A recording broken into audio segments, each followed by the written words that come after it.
د خطو کور د کلي په آخر کې یو کوچنی د خطو کور و. د کور دیوالونه زار وو، خو د هغې کور نه د مینې خوشبویي راتله. په دې کور کې زر مور، بیبي جان او د هغې یوازینی لمسی احمد اوسېدل.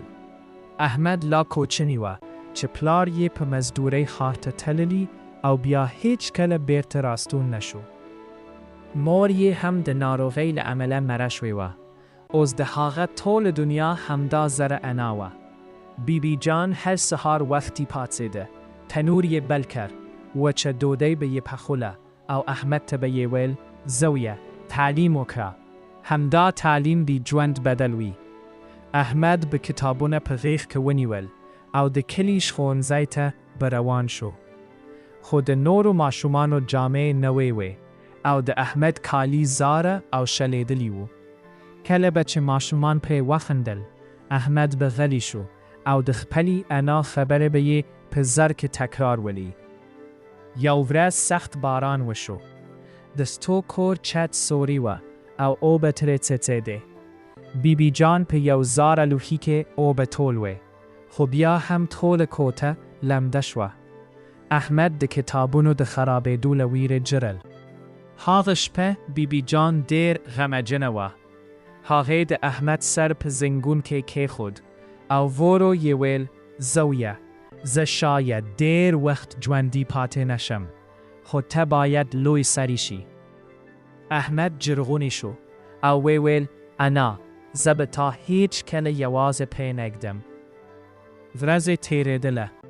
احمد به له ښوونځي وروسته د خلکو په کروندو کې کار کاوه، څو لږ اوره او لرګي کور ته راوړي. که څه هم ژوند سخت وه، خو د انا او لمسی مینه هر درد آسانه کاوه. یو ماښام کله چې احمد کور ته راغی، ویلیدل چې بیبي جان ناروغه پرته ده. د هغې ساه ورو ورو روانه وه. احمد ډېر ودار شو. هغې د کلي حکیم راوست، خو حکیم یوازې دومره ویل دعا وکړئ، عمر یې ډېر شوی. هغه شپه احمد د خپلې انا تر څنګ ناسته. بیبي جان کمزورې سترګې خلاصې کړې او ورو یې ویل احمده، زما یو ارمان دی. ووایه انا. زه غواړم ته تعلیم بشپړ کړې او داسې کور جوړ کړې چې چت یې باران نه څڅي. د احمد سترګې له اوښکو ډکې شوې. هغې د خپلې انا لاس کلک ونیوه، خو لږه شیبه وروسته د بیبي جان لاس سوړ شو. د خطو کور په هغه شپه ډېر خاموشه شو. له هغې ورځې وروسته احمد یوازې شو، خو د خپلې انا خبره یې هېره نه کړې. هغه سخت محنت وکړه. سهار به یې کار کاوه او ماښام به یې سبق وایه. کلونه وروسته احمد د ښار یو کامیاب انجینیر شو.